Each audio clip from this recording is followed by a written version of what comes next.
right. Next slide, please. All right. So as we go through this presentation, just a few friendly reminders.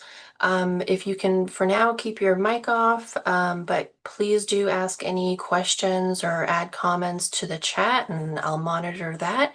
At the very end, we'll definitely have some time for more questions as well. So if you want to unmute yourself at the end, we can do that. We are recording this meeting, so after this meeting, we are going to be sending everyone an email with this recording, the presentation, and we have some faculty video introductions and a few other opportunities to share. This email is going to go specifically to students who are proposed in sociology, or a few transfers if you've already declared. So if you came in under sociology, that's kind of the list we're going off of. If you are exploring sociology and you're joining us today, or you're not proposed yet, even if you're just considering it, I wouldn't have you on my email list. But if you're interested in switching to sociology or adding sociology, or you just want to get a copy of this recording, please do email us and I'll just make sure that you get that email as well. Okay. Next slide. So we'll start by introducing our advising team. I'm Tina Kasabum. I'm the undergraduate program coordinator and assistant manager in the sociology department. I've been here about 14, 15 years. I also was an alum. I did sociology and feminist studies as a double major. So I've been around a lot. You can contact me and advising team in general, sociology, advising at ucsc.edu. I'm available for Zoom appointments and Zoom drop-in. And you can check out our calendar for more hours that we're available. And you can always book an appointment with me through Navigate Slick Success. And I'll turn it over to Willie. Hi everyone, my name is Willie. I am one of the other undergrad advisors. I'm also an alum. I've been here for a while. I was an undergrad from 2010 to 2014 and a grad student from 2017 till last year, both in sociology. And then I transitioned to becoming an advisor. And yeah, so I feel really fortunate that I've seen our department from many perspectives, from a student, from teaching, from advising. So yeah, I'm really happy to talk about sociology and meet with you. And I'll pass it off to Hannah. Hi everyone, I'm Hannah. I am this year's sociology peer advisor, and I'm really excited to be here. I'm a fourth year in the major, and I'm also minoring in history of arts and visual cultures. However, I'm also a transfer student, so this is my second year here at UCSC. But I really hope I get to meet you all soon, so please come down to Rachel Carson College with any questions or just say hi and get connected with our awesome advising team. Thank you. Thanks, Anna. So I did put a link in the chat to our advising page. You'll find our drop-in advising calendar there, link to Navigate Slug Success. You can also find us on Instagram, Sociology at UCSC. So lots of ways to connect with us. Please do, especially if you're switching to sociology. We want to know right away so that we can get information to you as soon as possible. And next slide. And now I'm going to turn it over to Professor Lindsay Dillon. Hi, so I am Lindsay Dillon. I'm an associate professor of sociology, and I'm one of the two faculty here in the meeting to talk to you about what we do in sociology. Faculty means professors, and so we're the ones that tend to teach your classes. But what's so cool about our department, one of the many things that I'll be telling you about is how smart and like in the know your advising team is. As you can see, they've majored in sociology. They know UCSC really well. And so they're such great resources. They can really help you in the program. They've taken many of the classes you've taken. So please reach out to them. And I'm also going to tell you a little bit in a second about how to reach out to your faculty, your professors, because it can be a little bit intimidating, especially as you're new. So I want to give you some hints about like going to office hours and how to write an email. But I'll get to that in a second. So just a little bit about me. I've been in Santa Cruz at UCSC now for 10 years. I love it. I love our department. I'm going to tell you a bit about why I love it so much. My own expertise and classes I tend to teach are in environmental issues, so environmental and urban and environmental justice, climate justice. I also teach a required class in contemporary social theory. There's a sequence in classical and contemporary that you'll be taking. And I also love, advising students in these fields as well. So you can go to my faculty website. I published a book, if anyone's from the San Francisco Bay Area, on environmental and housing justice in Hunters Point in San Francisco. And I'm really interested in the intersection of like critical race theory and environmental history and urban studies and those types of things. So please reach out if you have any of those interests as well. Next slide, please. Okay, what is sociology? Many of you here who are transfer students, this is old hat to you, but let's go through it anyway. And one of the things I just want to emphasize is there is sociology as like a field of study. All universities offer it, but we at Santa Cruz have a pretty specific or like unique take on it. So I want to tell you about what makes us special as well. So what is sociology? It's a systematic, like thorough study of complex social forces. So we're talking capitalism, racism, racial capitalism, gender and sexuality. And I put in geography there because many of us, including myself, are trained in what's called critical human geography. So we think about inequalities across the global north and the global south, or the rural and urban kind of issues, and what it means, how place matters in our health or like our identity and those types of things. So we offer that sort of expertise in critical human geography as well. So we study social forces, we study these big social structures, and we also study their cultural meaning. So how do people make sense of the world? How do they think about the world around them? What terms do they use? How do they relate to each other? So broadly, we could talk about sociology as tackling these things. And also looking at the connection between individual lives, how we come to a sense of an I, like I am this, I am a person who does this, and how that is related to those complex social forces like class, like race, like gender that we're also learning about in class. So tacking between kind of the individual and the social.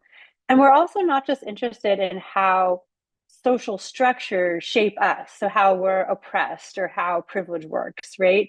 Not just interested in that top down movement, but also how individual practices, and especially how people come together as in solidarity and in community, can in turn reshape societies. So how does social change happen? How does social transformation happen? So again, thinking about tacking between the individual and the social, and how individuals too can make real systematic change. And also how and why things stay the same. So what explains the persistence of class inequalities over time? We can't just take that for granted. We really want to investigate that. And the point of investigating it is to be like, okay, how can we change it? Why have things stayed the same? What can we do to maybe disrupt or change or challenge that? So broadly, sociology. What is sociology? Okay, next slide, please. Okay, what can you do with a sociology degree? So this is like so much, right? And so many of you have come to sociology with such diverse backgrounds and such diverse interests, but there's so much you can do. Sociology gives you such a comprehensive understanding of like society and social inequalities and social transformation in general. So we give you a good foundation. You get to specialize, whether it's medical sociology, whether it's environmental sociology, in your field, depending on how you imagine yourself doing things later in life. And probably in life, you'll switch career tracks, but sociology, again, gives you that strong foundation, not just in the content, but also in critical thinking. So we really push that. How do you think critically about the world? And how do you write and communicate? Okay, so these are like our foundational skills. But what can you do with it? A lot of our students go into like social work, community work, definitely the government services, the Department of Education or environment and so forth. and certainly private industries as well. A lot of our students go into education. You can major in education at UCSC, and that's a really great option for people who want to be educators, but so is sociology, because not only do you graduate, I mean, with like a college degree, but you have this like content knowledge. And it's really important, I think, to go into like K through 12 classrooms and understanding how class works, how you can better serve your students. So if you're thinking about being an educator, I think sociology would be a really strong major for you. Certainly public policy, and there's a number of programs at UCSC that can connect you with internships in Sacramento. There's also the UC-DC, Washington, DC program, where you can take a semester, in Washington, DC, and take classes and do internships and stuff like that. And sociology, again, gives you that content knowledge and the critical thinking to transition into policy. And many of us were, sociology bachelor students as well. We got our, BA in sociology and went on to become professors. You can do research for nonprofits. There's a lot of research needs in policy, law degrees. So it provides you a strong basis to go into a range of fields. Can you turn to the next slide? And should you be interested in your career, there's a number of services here at UCSC where you can sort of imagine what's possible, make connections as you become like a junior and senior. And if you're ready to think about jobs and transitions, we can help you figure out how to put together a resume, connect you with other alumni in the field that you're interested in. So some of these, you can, reach out to your faculty, the faculty you've connected with, to the really the advisors with a lot of expertise in sociology in the field, and also all of these other services that are outside our department. So next slide. All right, so to be honest, if I look at this slide, and my mind goes a little bit, it's a little mumbo jumbo. These are the learning outcomes. We have to come up with these. But like what I just want to stress here as you look through these bullet points is that we're really interested in critical thinking and how you can put together a research project. So understanding not just the content that you should choose to focus on. So we have like core classes, we have elective classes, and you get to design like what sociology in that sense means to you. We want you to be able to evaluate when it says cultural, social, and political arguments, it's like when you read the news and somebody makes an argument, to not just take that at face value for, as is, but to really kind of investigate what are some of the underlying assumptions of statements like this? Where is this person writing from? So to be able to like analyze and have your own sort of independent, critical relationship with everything floating around in social media, in the news, et cetera, in cultural texts like movies and music and so forth. And when I say critical, and when you see the word critical, and when we say critical thinking or having a critical analysis, critical doesn't mean like negative, like I'm going to be critical or I'm going to critique you necessarily. It means thinking, putting your thinking hat on and having theories that you can draw on to not just accept the world at face value. So that's what critical thinking is, not accepting the world at face value, but being able to analyze it basically. So that's what I mean when I say critical thinking. So we want you to be able to communicate. And primarily in sociology for us, that's about writing. And writing is hard, but writing is such an important skill, and writing is how people think. So we see a really strong connection between writing and critical thinking. So we want you to be able to write and to put together an argument and support it with your research. So we also value social theory here, theories of class, race, gender. All of these theories are like lenses or frameworks by which people understand the world. And so we have a theory sequence here, and we really value that in the department. And then how do you do research? There's all kinds of ways. There's quantitative ways, we use statistics, there's interviews. How do you do an interview? There's ethnography, there's all these different research methodologies. A method is how you do research, so the method. And we also teach that as well as a core class. So really equipping you to pursue a lot of those career paths that I spoke about a moment ago. Next slide, please. Okay, so what makes sociology at UCSC unique? Our faculty is explicitly focused on social justice. So we're really interested in inequalities and social change, and our classes, just that theme is really threaded through the classes we teach, the readings we offer, the way we teach, the way we interact with students, the way we imagine sociology as a community. So this is really front and center for us as a department. Many of us also, in different ways, have our focus on public sociology. So that means that we're not just interested in writing academic books and articles, but we communicate our findings in ways that speak to the general public. We work with community, doing community-based research projects. For some faculty, this also involves enrolling students in doing these community-based research projects in the Santa Cruz County. So we're very much interested in like interacting and making sociology relevant and communicating with the broader public.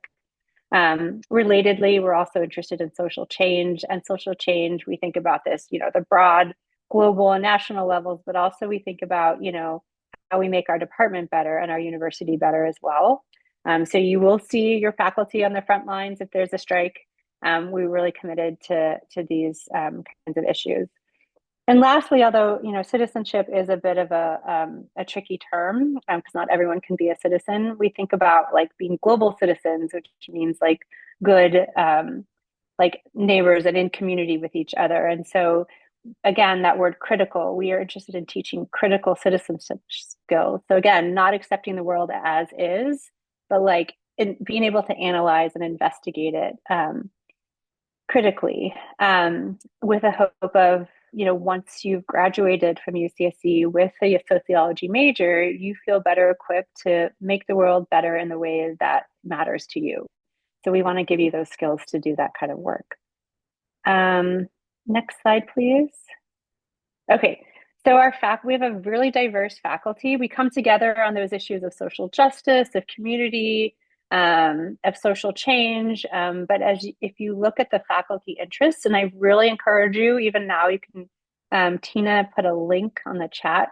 You can go to our faculty website right now if you want and skim through and see all of the classes people teach, the research interests they have. Some people will have posted opportunities for undergraduate students to get involved, or if you're just interested, you can reach out to faculty members. I've already gotten a number of emails from undergraduates this in the past couple of weeks. So speaking of that, and just in the off chance that you might be intimidated reaching out to faculty, faculty will have posted their office hours, and often, not always, but these office hours are posted on like an online sign-up sheet. So you could sign up now if you wanted to. And it depends on the faculty. Some people want in-person office hours, but often there's like a Zoom option if you'd like that as well. So definitely go to office hours, especially for the professors that you have classes with. And you don't have to have like a specific thing to talk about. You can make a 15-minute appointment and be like, I'm new and I'm really interested in your class, and that person will ask you questions, right? So don't be intimidated to do that. When you write an email, it can be respectful to, at least in that initial email, unless the faculty has said otherwise, to say Dr. So-and-so or Professor So-and-so. So try and just, be somewhat formal in the way that you like write to the faculty member. That can be a nice way to just craft an email like, hi, Professor Dillon, like I'm really interested in your class. Like I'm excited about the quarter, thanks so much, so-and-so. So that could be how to write an email.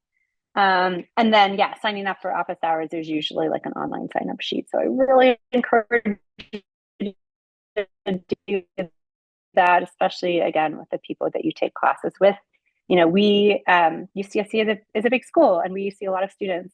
We really care about our students and we want to get to know people, and it helps us when you come to us as well as us reaching out to you in the classroom.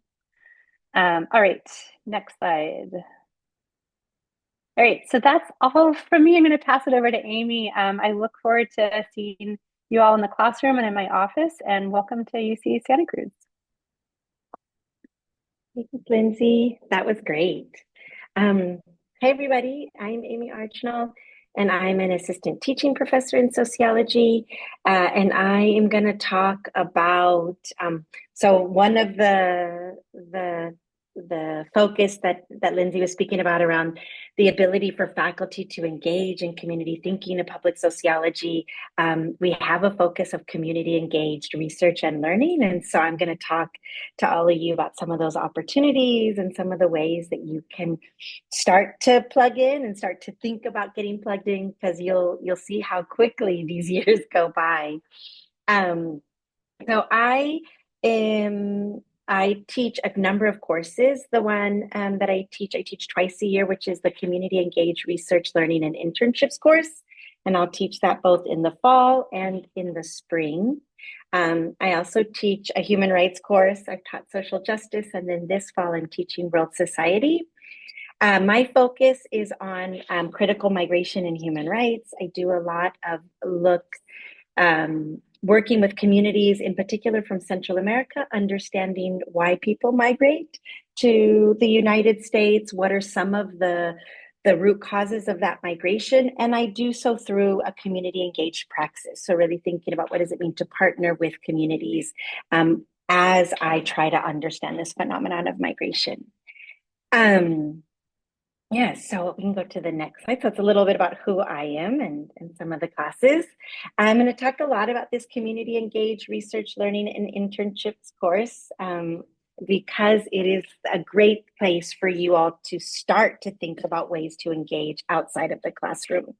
So in this course, we do a little bit of theory around methodologies, thinking about what are some of the research methodologies that really create space for us to partner with communities. We think a lot about power in research, right? So coming from the institution or the academy, what does it mean to partner with a local organization or a community, and all the ways in which power can take place, right? So folks coming in as experts in a field and can often take over a research project, but then how do we really think critically about that, think about who has voice. When we think about that public sociology, how are we really taking into account voices and narratives from communities that have often been disenfranchised and invisibilized? And so this course looks a little bit at that, starts to think about some theory, pulls a lot from different types of critical methodologies. And then there's some practical pieces of this course of like, what does it mean to reach out to a community org? If you're looking for an internship versus a research project versus a service learning course, what's the difference in ways that you can engage?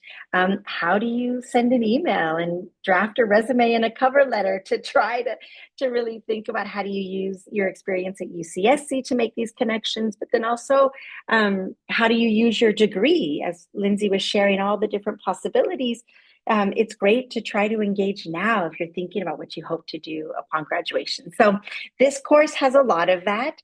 Some folks will come in with an internship already and take the course at the same time, and that's great. And the course will give, some skill building and tips on how to manage that. But this course is also great if you have no internship and are really just starting to think about it. So it's meant to be as a stepper, like kind of a stepping stone into deeper engagement. And Lindsay also mentioned that faculty will have particular research projects that they're working on, community engaged research projects. You can take this class and it will prepare you to then engage with another course, which is in this series, the 139 series, and where you would step in to a research project that is created by a faculty working with a community partner. So again, this is a great kind of stepping stone course to think about how you engage in community and all the different possibilities.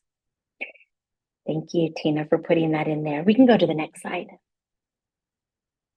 So Lindsay also mentioned the UC SAC program and UCDC. Sociology also has a global internship program. We've ran it 2 summers the past 2 years. The past 2 years we're in Chile. We're not exactly sure where it's going to be. We're still in discussion around a possible location for next summer. But this is another opportunity in where you can study abroad and do an internship. So there is study abroad opportunities, which are amazing. The difference with the global internship is that instead of taking coursework, you're doing an independent study with the faculty. The past 2 years it's been with me, doing some readings, but really the focus is engaging in an internship. So students have worked on university campuses in Chile, supporting different faculty with research projects. There was a research project that a student worked on around housing and the unhoused in Santiago, Chile.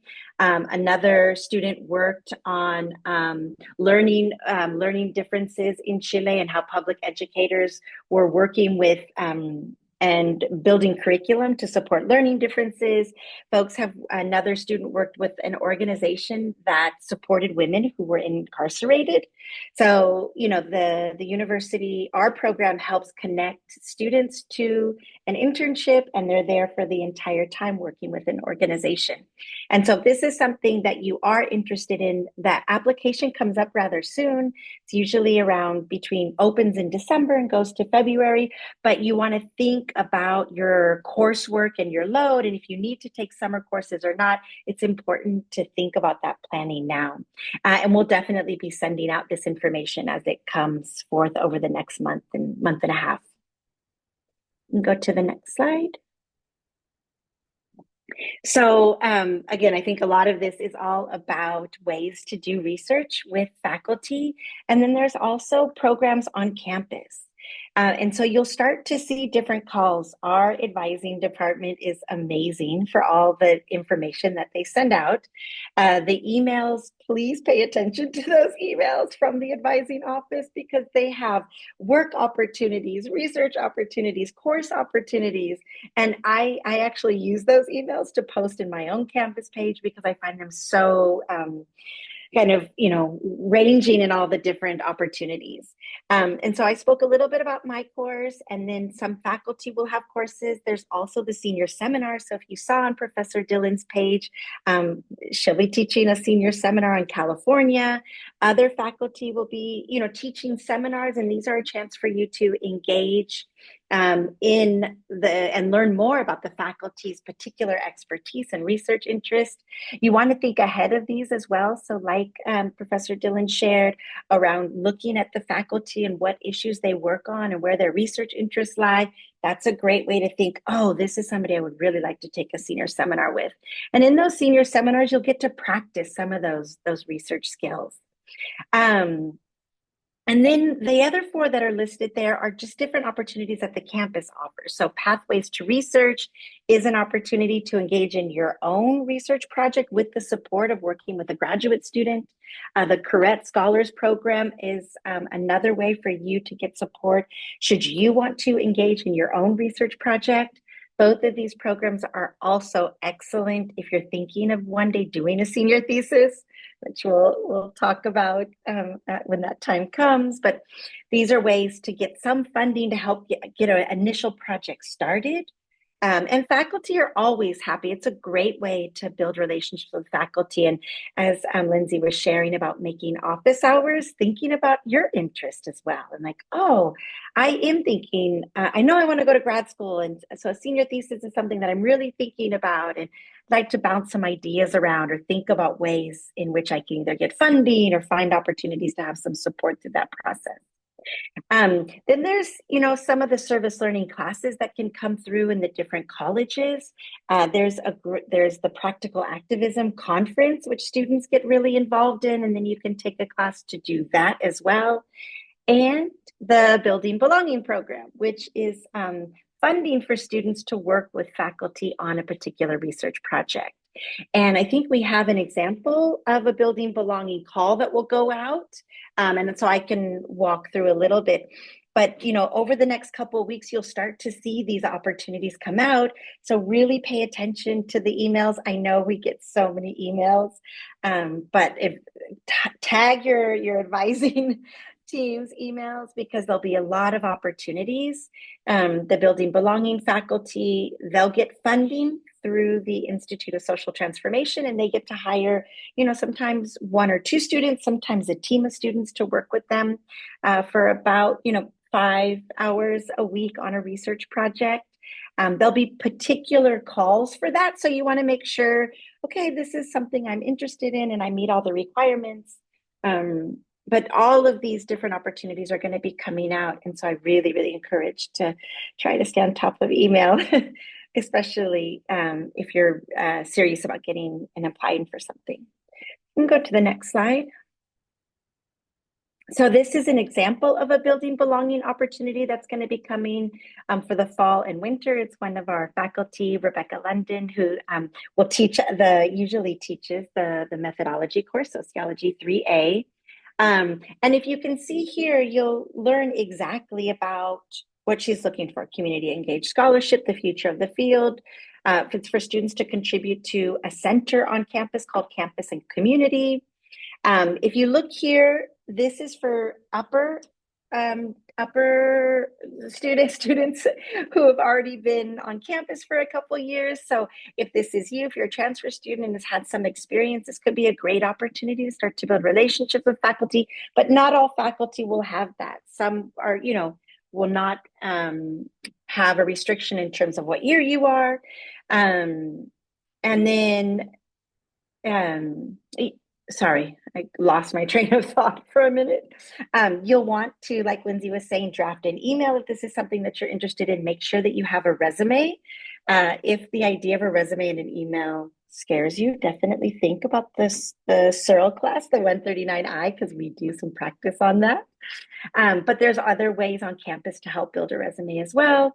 And then you would say why you're interested in the project. And again, this is just an example of one, but there'll be other opportunities to engage with the Building Belonging program. And it's a really, really powerful way to build relationships. I've done it for the past 2 years. I'm starting on third year, and really, really enjoyed the mentorship opportunities to build relationships with students. And so from the student perspective, you get to really build relationships with faculty, and that hopefully those relationships can last a long time. And I think the next slide, and I think I'm going to pass it to Willie. Excited to welcome you all to Sociology at Santa Cruz. Thank you both. I just want to pause to say that I really love our department, and I think it's such a warm and supportive and vibrant department. You can see that there's so many opportunities, and if you ever get a chance to take a class with Professor Dillon and Professor Archnall, definitely take it. They're amazing educators. So we're gonna transition a little bit to talking about our programs in the department. We actually have a few. I will start off by talking about the Sociology BA, and then we'll move on to some of the other programs that we have. We'll get to this a little bit later. If you're interested in any of these programs, feel free to email us, but particularly with the combined major between sociology and Latin American and Latinx studies, the LALS advisor actually covers that program, but we'll get there. So, our sociology BA is by far our most popular major option. The majority of our students are doing the BA, and I'm just going to go over the requirements. So, we have 12 classes in total, and I'll start with our lower division classes. There are 4 lower division requirements, and the first 2 are the major qualification courses. So we actually offer 3 of them, but you only need to take 2 in order to declare sociology as your major. So the 3 that we offer are Intro to Sociology. Definitely recommended, like if you're really not familiar with sociology, this would be a good class to take. But in general, it's just a good way to think about like the wide variety of issues that sociologists think about and study.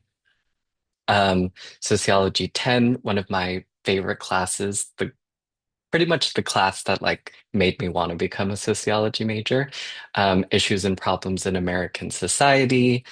So really taking a critical analytical lens to the US. And lastly, we have Soc 15 World Society, which takes a more international focus.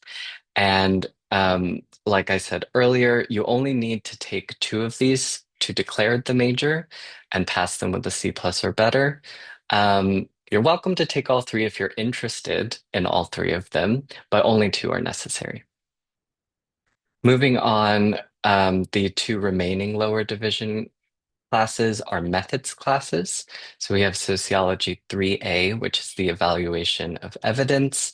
This is where you really learn to both interpret and do sociological research. It's a little more focused on qualitative research, which is something you'll learn about the distinction between qualitative and quantitative research, though it does go into quantitative as well.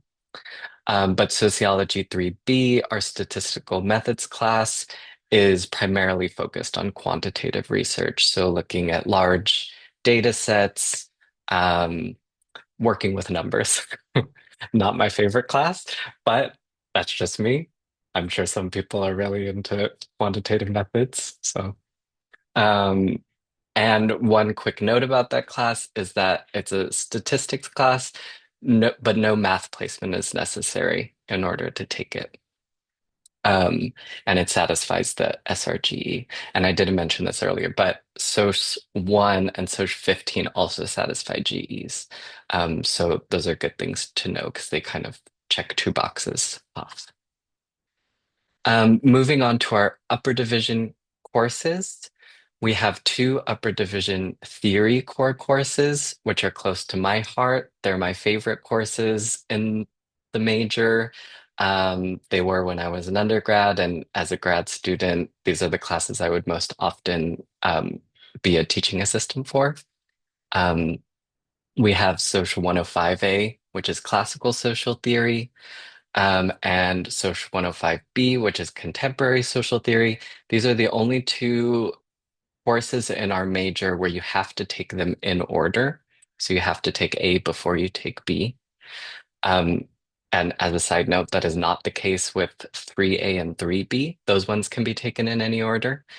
But for the theory classes, you have to take them in order because what you are reading and writing about in classical theory really forms the basis for what you're reading and writing about in contemporary theory. So that background knowledge is really important. These are also our DC requirement courses, which is disciplinary communication, which basically means that they're very writing intensive classes, very in quotes, but they are writing intensive classes. Um, the material that you're reading and writing about is very theoretical, obviously philosophical. It's dense material, um, but I find it to be super profound, and your teaching teams are going to be really passionate about that material, and they will help you through it and think through the like really mind-bending questions that they raise for thinking about society. Moving on, we have five upper division electives, and this is the part of the major where you really get to cater it to what you're particularly interested in. So I'm just going to go back a few slides. Um, this list of what our faculty, of the various topics that our faculty engages with, there will be classes on these kinds of topics, elective classes, and you get to pick and choose which issues you're particularly interested in. and you can really tailor it to that, your experience here in sociology. And I won't even go through this list because there's so many, but there's, yeah, so many amazing topics to study and amazing faculty to learn from and think with. Um, so of those electives, you need to do five of them. Two out of those five can be what are called course substitutions, which means that you are taking an elective in another department. And we have a list of courses from other departments that are already pre-approved to be course substitutions. This is just another opportunity for you to really tailor it to what you're interested in. So if you're particularly interested in feminist studies or politics, environmental studies, you can take classes in those departments, and have them count towards your elective requirement. Lastly is our senior exit requirement. And there are three options to choose from. I won't go into too much detail, but one option is the senior seminar, which is very similar to an upper division elective. It's going to be a class that's on a specific topic that the instructor is an expert on. It's they're typically are smaller than an elective class that you might take, so they are really good for discussion and can also be writing intensive. That's by far the most popular option that students do for their senior exit. But another option is to take a graduate level course in sociology, which is a great option if you are interested in doing graduate school and you want the experience of what a grad level class is like. And the third option is the senior thesis. Um, Later in the year, we are going to do like a presentation all about the senior thesis. So look out for that. But that is an option where you are conducting a long-term research project and writing it out as a research paper. Um, it typically takes 3 quarters, so it is a more intensive option than the other two, but well worth it if you are interested in doing research, and a really good option if you're going to apply to grad school because then you have a stellar writing sample to turn in. You're also working closely with the faculty advisor, um, who can write you a letter of recommendation. So yeah, it's a it takes a lot of effort, but it's well worth it, in my opinion. And those are our requirements for the BA. So I'll pass it off to Tina to talk to you about our concentration. Thanks, Willie. So the next program that you can choose is it's our sociology BA. So all of those requirements that Willie just talked about, and we add to it an intensive concentration called Digital Justice Studies, DJS. In case you ever looked at our website or catalog prior to this summer, you might have seen the concentration called Global Information and Social Enterprise Studies, or GISIS, which has now become Digital Justice Studies. So it's a little bit shorter title, easier to say. So this concentration comes from a program on campus called the Everett Program. Any student can do the Everett Program, but when you make it a part of a program like us, it becomes our concentration called Digital Justice Studies. So Everett Program and Digital Justice Studies are basically the same. One's a program, one's attached to our major. So before we go into the details of what this concentration looks like, we want to know what is the Everett program, because that's essentially what's different about this program versus our sociology BA. So I'm going to turn it over to Nico Miller to talk a little bit more about the Everett program. And Willie, you can go to the next slide. Yeah. Hi, y'all. I'm Nico. I just graduated from UCSC and I was a sociology student and I majored in sociology with a concentration in it was GICES, but now it's digital justice studies. So yes. And I was in the Everett program and now I work for them. So the Everett program is A very cool program. I think the next slide kind of goes through our pillars, and I really like to talk about those right here. So the values that we like to go through in our classes and within our projects that we will get into are facilitated by three things. So heads-on justice, hands-on tech, and hearts-on change. When you look at the classes, they feel really tech-based. And I know when I looked at them, it was like, okay, well, I'm a sociology student. Why would I be going into like, am I going to be building a computer? Um, I don't know. I was kind of intimidated by tech going into it, but learning about this class, it was very cool the way that we use tech for and what tech means. So in these classes, you'll see we define tech as really a way of communication, and it's a program where students lead most of these little and incorporate their like thoughts into the program. Um, we'll get into the course sequence so that makes sense because you'll be like, okay, why are students like making the curriculum? We'll get into that. It's a long story, but I'll make it make sense. So you can go to the next slide. So the course sequence. So fall quarter, you join Social 30A. It's an intro course and it fulfills a gen ed requirement. And in this course, you kind of learn about uh, what like sociology, how it is incorporated into like technology, and also things like how can I do community engaged work?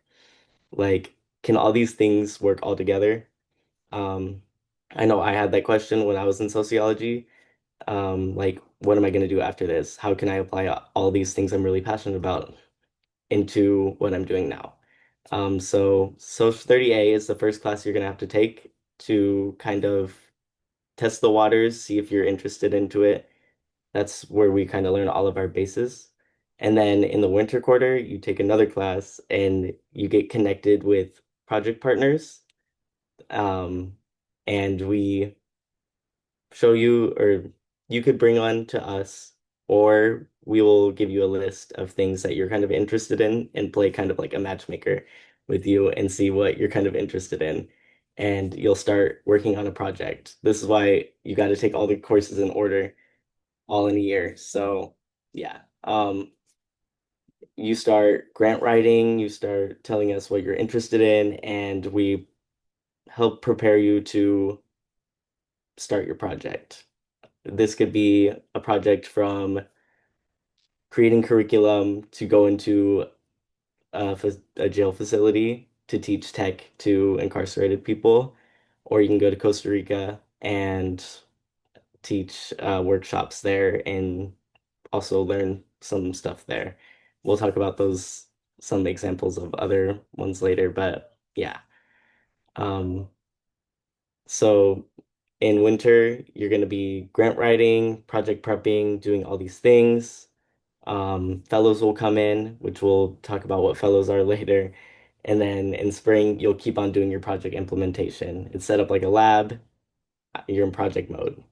So if you're really interested in doing projects and you want to know what sociology is kind of about, I would honestly recommend first, since we're full, this quarter, taking 139I that Amy Arginal is teaching because it's a good setup and like you get a lot of skills because I took that class before this one and I really enjoyed it. But yeah, you learn all the skills that you kind of need to get into the fellowship with the help of the staff. We can go to the next page right here. Um, yeah, so here's your staff right here. The three on the top are recent graduates. Um, So we're called executive fellows. We've been in the program, we went through all the courses, and we now mentor students and kind of do the work behind the scenes to connect projects, make sure everything's going well, and making sure students are doing okay while their projects are happening. Because project work could be like what's going on. So we kind of mentor students through that process. And we have our professor right here, Roberto D. Rook, and visiting assistant professor Vivian Underhill, which we'll talk about in the next slide. Um, you can go down in our spotlight for the year. Um, yeah, so we recently went through like a whole revamp, which is why we have a new name, a new director, I'm new, um, and a whole bunch of things. So our new director, this is just about it's from the about page. I pasted it in case anyone was interested and wanted to read. Um, and it looks a little intimidating, I'm sorry. But this is Roberto. He's our new director, and fellows kind of went through a whole bunch of applications and were really interested in who would be running our program because our last director, Chris, was there for 10 years. So we were a little n nervous or like sad because Chris has been there for a while and we didn't know who was going to take over or who would kind of understand the Everett program. So Roberto has been a great fit so far, and we're excited to work with him. He's from the education department, and yeah, here's a little bit about him that you guys can read. And we also have a new visiting assistant professor, Vivian Underhill. She's awesome as well from the feminist studies department. I believe they went here as well, yes. Um, and these two are very passionate about working with students, and I love this team altogether. We're all learning how to work together because we haven't done it before, but over the past couple months, we've been bringing it together and it's awesome. So, yes. And here's another, you can go to the next slide. Um, Here's something that's really important to our program, and it's what makes it a little different, the difference between students in the class, Social 30A, 107 A and B, and stuff like that. Once you go through those, you will be offered a position in our fellowship. Um, and over the years, it's kind of gone up and down with COVID and things like that. Something really exciting is that we've had 26 new fellows join. Last year, we had 20, so six more. And fellows play an important role in kind of shaping and molding our program into what it is. So you can go to the next slide. Things like this, mentorship, curriculum, finances, project management, and all these things right here. So they run the social media page. Um, when you do a project with us, you'll have someone who's done a project from the past. Um, they will be mentoring you as well. Um, we take a look at our finances all together for the program to see what's going on and also to give to the students like some experience in that before they go out and graduate and have no idea what's going on. So I think that was really helpful to me.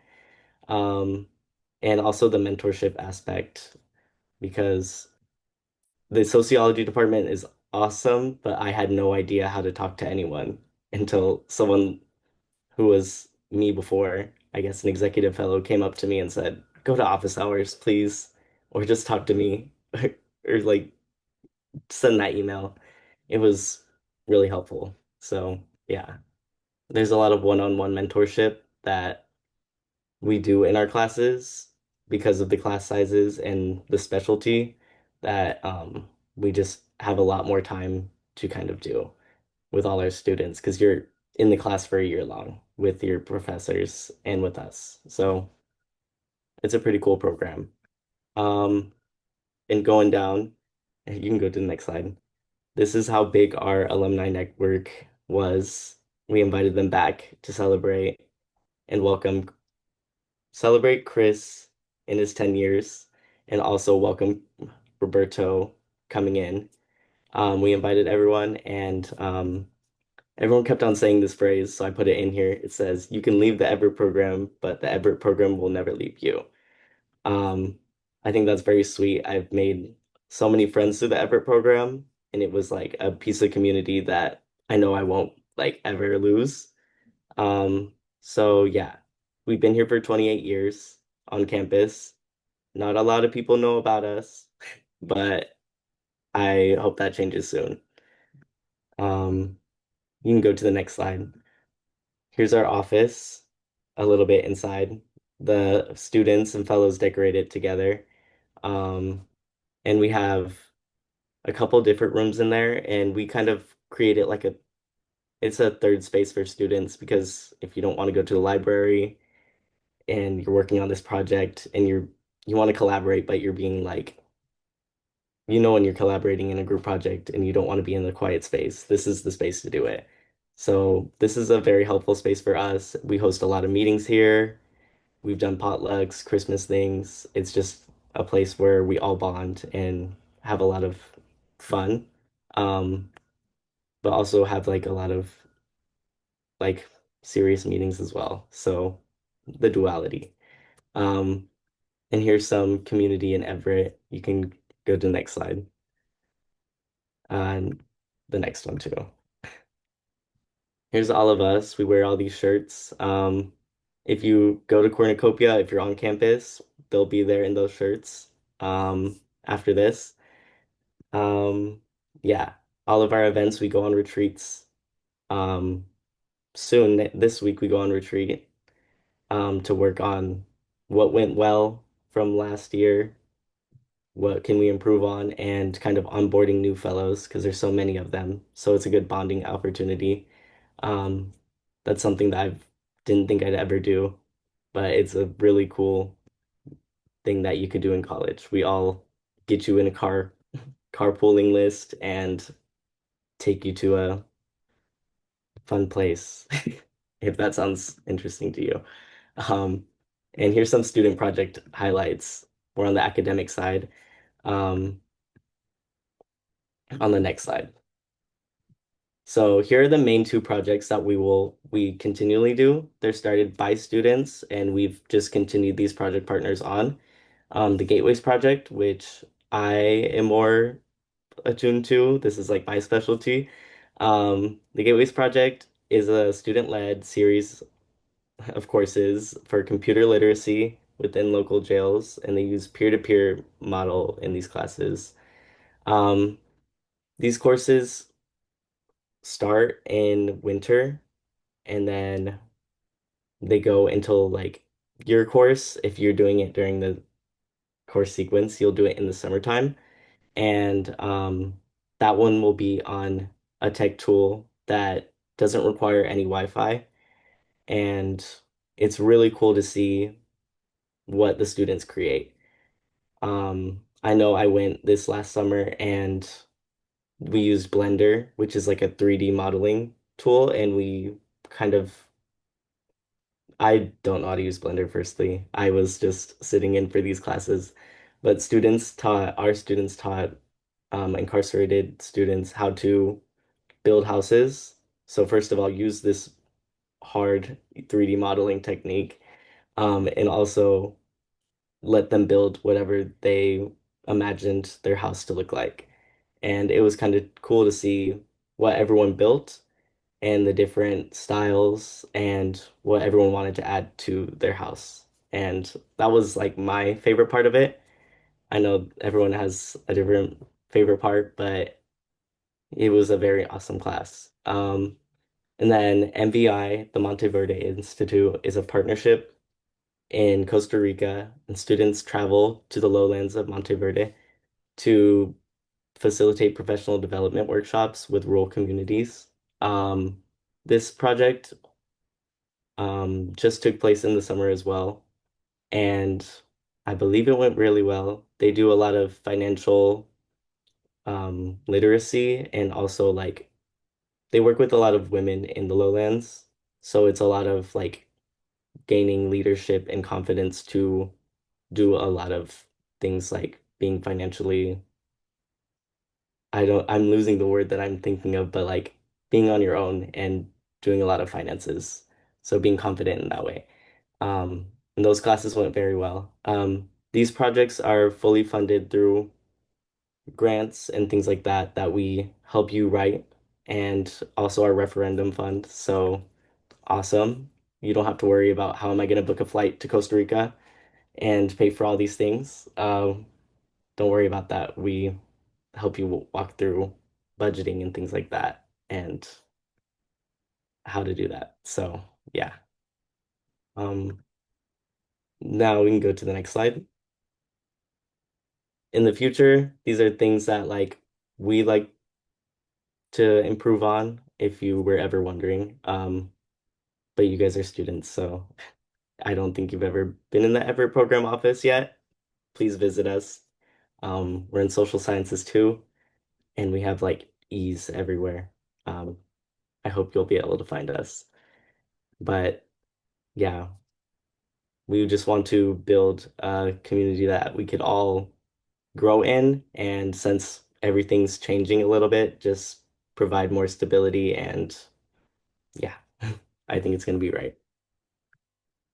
And you can go to the next slide. So here's a roadmap of what all of that looks like, what I just talked about. I know it was like this, and this. So here's a nice roadmap that is you take the classes initially. So Social 30A in the fall, and then winter, spring will be what Social 107, A and B. And then in the following year, you'll take 196G. After that, you'll have an opportunity to be an Everett Fellow, um, which gives you opportunities to do advanced projects with people you worked with for a year, um, and some who've been there for years. Leadership roles and committees. So you could mentor students who were just in a position that you were, and help improve the project process that we have been doing for 28 years. Obviously, there's room for improvement. Um, and then after that, once you graduate, you can apply to the position I'm in now, which is a 2-year position. Um, and it's a lot of program management, project management, and professional development for myself and students. So yeah, and you're always an alumni. That sounds interesting to you. Um, you can go to the next slide. I know Social 30A is full at the moment, but don't be a stranger. We're always open to having a chat, talking, and we have a link here if we ever have any projects, workshops, or anything like that. You could scan this and just be connected with us because we do want to talk to you guys and just find ways that we could interact with all of sociology and other majors as well. So thank you. Thanks, Nico. That was awesome. I just checked, and Search 30A has a few seats open. So, in case anyone still wants to join and adjust their schedule, you are welcome to do that. Thank you. And I'll put this majors worksheet in the chat as well. All right, so Sociology BA with this digital justice concentration is basically sociology with a concentration in the Everett program. That's the same. Once we make it a concentration, we call it digital justice studies. So the name changes a little bit when it's attached to our major, but it's essentially a concentration in the Everett program. And a lot of these classes listed here probably look the same or look familiar to you because they're exactly the same as what you saw in the sociology BA that Willie was talking about, except for the 4 highlighted parts. So the 4 classes that Nico was talking about that start in fall, 30 with 30A, continuing on to winter 107A, spring 107B, and then the next fall 196G, those 4 classes are what make this concentration. So you're still doing all of the, lower division major qualification, the methods, the theory, the electives, senior exit, but now we're adding those Everett program courses. And I see here there's still some GEISs left over. It's DJS now, we're still transitioning. So Those four courses are what makes the concentration. And ideally, what we want students to do is start this no later than fall of their junior year. So if you're coming in as a frosh, you have time. I'd say most of the time frosh don't start at their very, very first year, but second year and third year are pretty popular times to start the concentration or Everett program. And if you're a junior transfer student, we want you to start it right now. So if you are a transfer student and you're at all even remotely interested in this, we really, really want you to take 30A in fall quarter, since it is a four-course sequence and it goes all the way to next fall. In order to graduate on time with this program, you really want to start it this fall quarter. So seats are still open, and even if they fill up, show up on the first day, crash that class, they usually are able to accommodate you as much as possible. Next slide, please. So the concentration we just talked about are for students who are doing sociology. What if you're not doing our sociology BA? So some of you might be here kind of shopping around for majors. So we have this minor as an option. Anyone who I see it says sociology BA. I'm so sorry. We'll fix that. It's just the minor, excuse me. It's the digital justice studies minor. So what this one is for students who are not majoring in sociology, but they want to minor in basically the Everett program that Nico just talked about. If you go to the next slide, there we go. It is only 7 classes. This is a very small minor that's very doable with pretty much any major that you might choose outside of sociology. And it really does focus on the Everett program or the DJS courses. So you have those 4-course sequence of classes, the 30A, 107A, 107B, 196G, all need to be done in order, starting in a fall quarter, ideally by your junior year. And then the only other thing we add here are upper division electives, so different topics in sociology or outside of sociology. We have a list of courses. So if the Everett program sounded interesting to you and you are in the sociology already, you would be looking for that concentration in DGS. If you're doing something outside of sociology for your major, then we have this DJS minor for you. Okay. All right. And the very last program we want to talk about is our LALS and Sociology Combined BA. You can go to the next slide. So this is a combination of 2 different majors in one. It's not a double major, combined major, it's still 1 degree, 1 major, but we're taking the core essential classes from 2 different majors and we're combining it into one. So for each of these different categories, you have both sociology requirements and LALS requirements. So to qualify for this program, you take one of the introductory LALS courses, LALS 1, 5, or 10, and they offer them each one all year.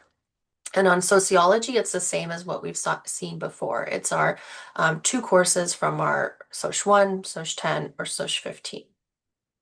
We have core courses, upper division core courses. There's a lot of theory happening in our core courses. We have our sociology theory courses. We add to it the LALS theory courses, and they also have research courses as well. We need upper division electives just like our other majors, and in this case it's just reduced, so we have 2 from the LALS side and 2 from the sociology side. And then your senior year you choose either the LALS senior seminar or a Soc senior seminar.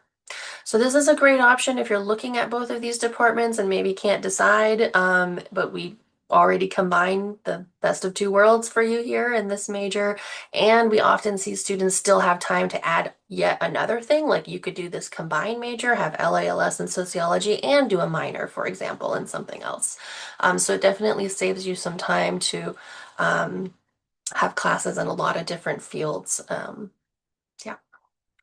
In case you are at all interested in this program, connect with us or connect with the LALS department because the advising for this is mainly done through their department. We definitely can help you with some things, but a lot of the administrative processes are through their department. So we're happy to help you connect or you can contact them directly.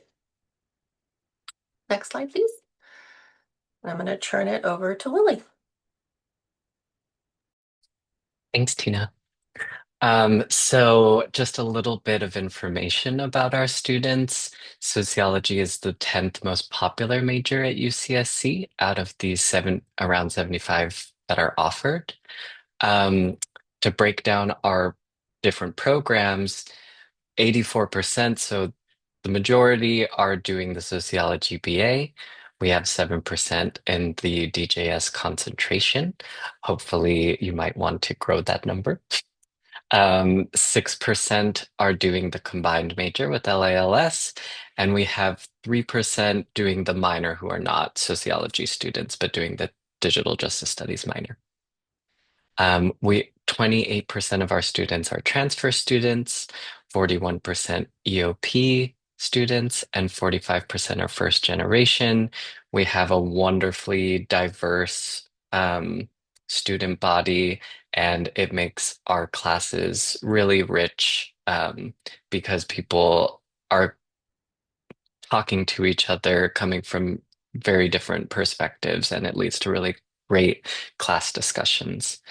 Um, and in our spring 2025 graduating class, 11% pursued a minor and 33% pursued a double major. Um, the Our major is really great for doing a second major or a minor because our classes are so flexible. Um, aside from a few which may be offered in only 2 quarters instead of three, um, our classes can be moved around really easily to accommodate a second major or a minor. So, if you are interested, these are kind of some of the more popular majors and minors that our students pursue.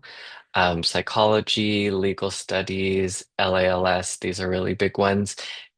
There is the combined major with LALS, but you can also double major in sociology and LALS if you're interested in that.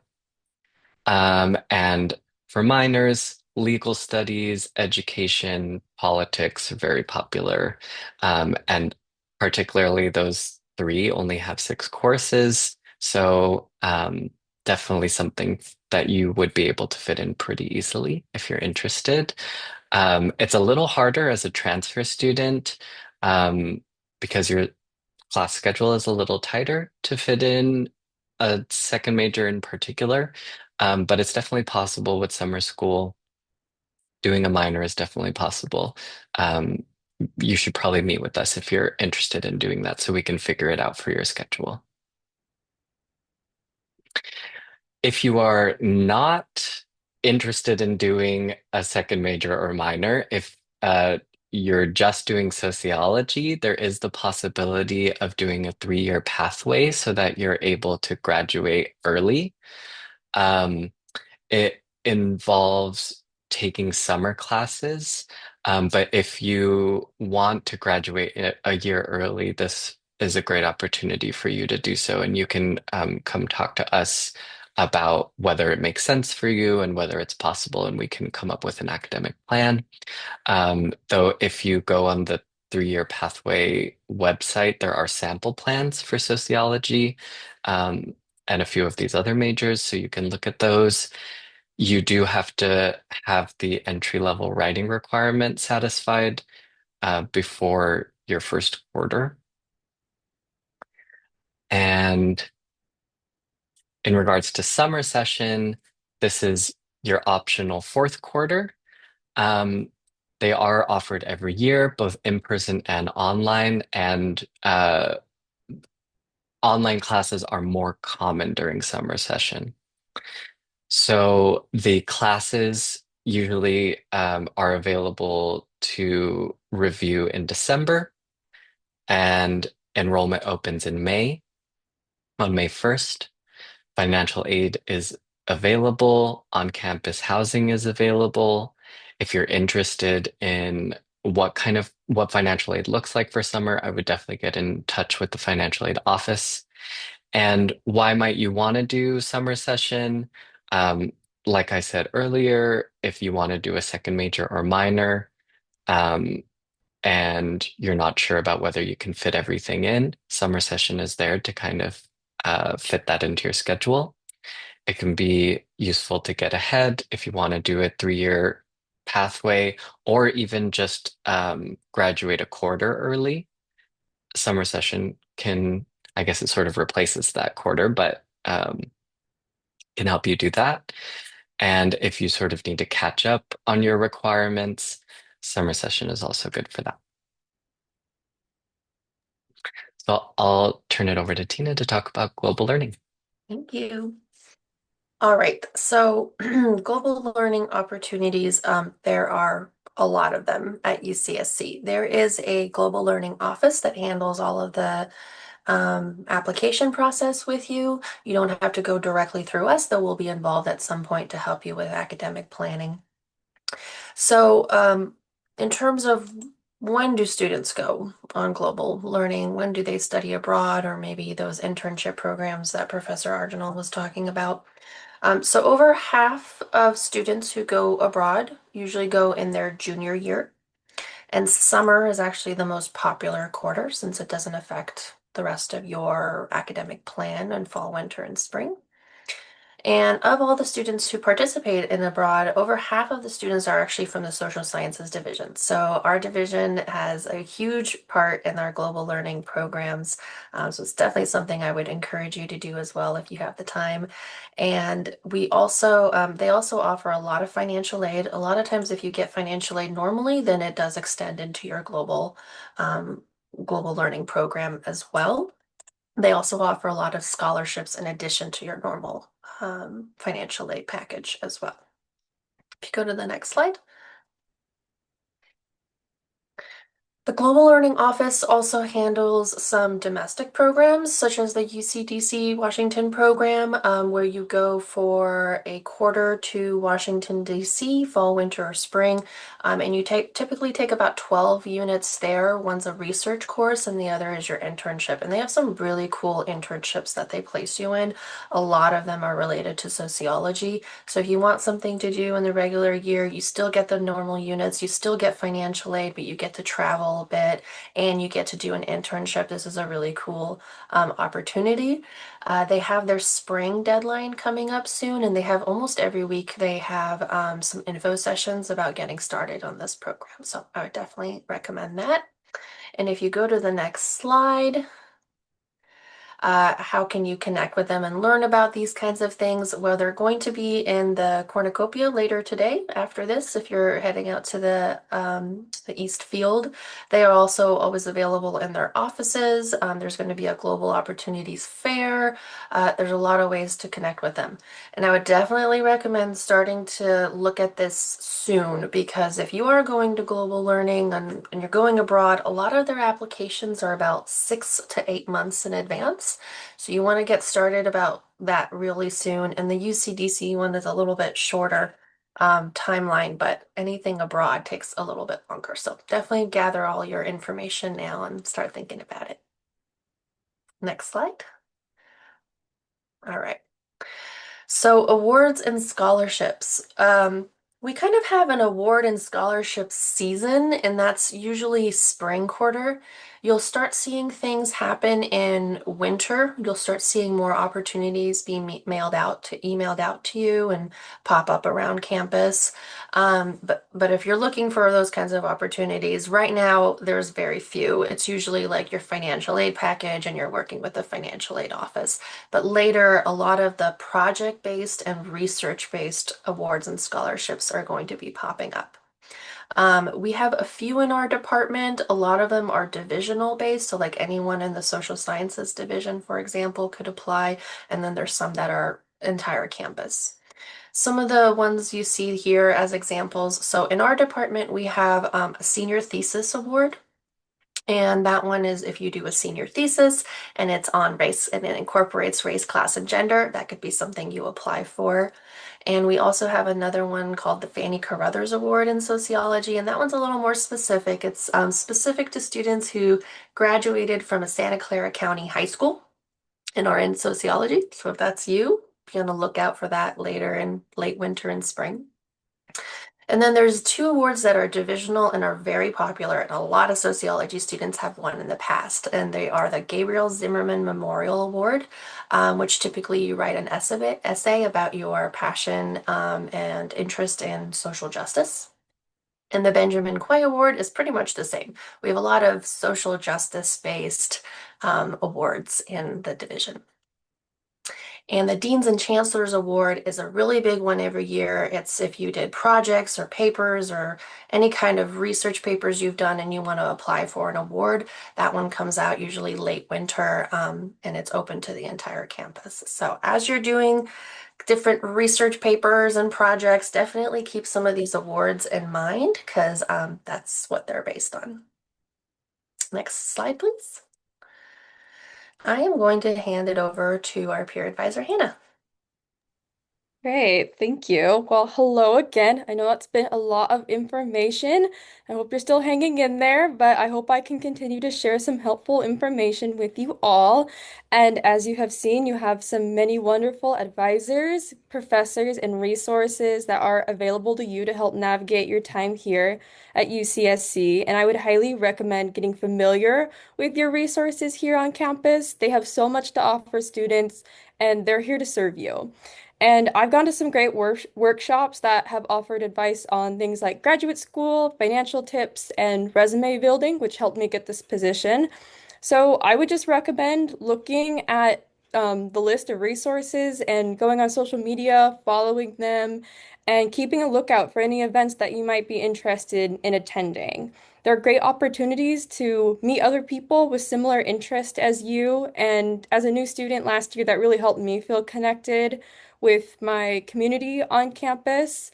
Like we said, there's some great third spaces too if you need new places to study or hang out, and they often have some free snacks too, which you should take advantage of.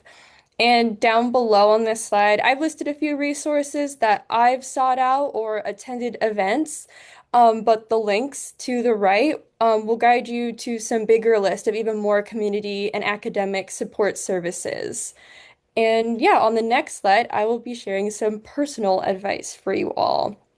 So, first, as I've covered, utilize your resources. It was definitely a bit intimidating to go to events and programs at first, just because I was unsure what the environment might be like, but I was always so surprised by just the welcoming atmosphere each program seeks to create. And, they provide snacks, and there's always some great conversations that can come up. And as mentioned already, attending professor office hours and meeting with your major and college advisors, going to office hours, it's such a great way to just get to know your professors. And I feel like I was able to engage more with the content of my classes when I actually knew who was teaching me and what their interests were like. And as you've seen, they are absolutely some of the kindest and caring individuals who want you to succeed, same as your advisors. So, yeah, just even after class, it's so great to just go up, introduce yourself, and say hi. And I think it just makes going to class that much more easier and welcoming. And as Tina just talked about, there's so many opportunities, scholarships to apply for. Even if you don't think you're qualified, it's so good to just practice applying, keeping your resume updated. The worst that can happen is you get a no, and that's okay. So always just keep an open mind, be looking out for newsletters, flyers, things your professors put out. Yeah, you never know what you might find. And getting involved, for me, I also think getting involved in the community beyond the classroom is really essential to being a sociology student, learning how to interact within a community. There's so many great local organizations in Santa Cruz, like Amy Arginal's internship class, Community Engaged Research and Learning. Obviously, so great to do that. Um, so if you're looking for volunteer hours, but I also think getting involved in community can just look like going to a local market, a festival, anything community centered. I think it's great experience to just get to explore Santa Cruz beyond the bubble of campus. And On campus, I think it's so great to take classes outside of your major. There's so many interesting classes out there. I wish I had more time to take, so I would highly recommend just looking through the schedule of classes each quarter, seeing what's offered. Yeah, you never know what you might find, a new favorite class or a desire to start a minor like I did. And as we said, it's just so great to always start that minor sooner rather than later. And with that, don't be afraid to deviate from your original plans. I know some of us can be very set with, following a timeline of things, but people are constantly switching their majors and finding new interest, and that's just all a part of being at college and just getting to surround yourself with new opportunities and people. And it's really easy to compare your academic journey to others. So just know that you're meant to be where you are. You have people here to support you. And let's see to go off of that, when you're, making your schedule, you always want to make one that's going to make you happy and works with your workflow. So I think it's just important to understand yourself, know when and where you work best, because it's a lot to be a student and balance your life full of work, jobs, social interactions, extracurriculars, and then also setting aside some time to rest. And I think rest can come in many forms, but it's just important to have that time to step aside from any of your like pressing tasks and just things that are stressful so you can come back, be your best self, be energized. And I think you want to be like excited about your academics. It's so awful to go to class and like not be excited about doing that. So just to enjoy that time, enjoying that time to interact. And yeah, but for me, I think for me, rest can look like, just stepping away from your screen. And obviously we have a great natural landscape to enjoy on campus that you should absolutely take advantage of. Yeah, just you get to walk outside your classroom or your dorm and you're immediately surrounded by, fresh air and forest and wildlife. So just take that time to wander around and get to know your campus and your unique landscape that you have available to you. And then two, just like smaller pieces of advice for day-to-day academics would be to check your Gmail and your Canvas daily. These is just a great habit to get into, especially in the morning before you head to your lectures or sections. It's like your main form of communication between your professors and teaching assistants. So just always be on the lookout for what they might send out. And then I find I work best when I have a planner or a written to-do list.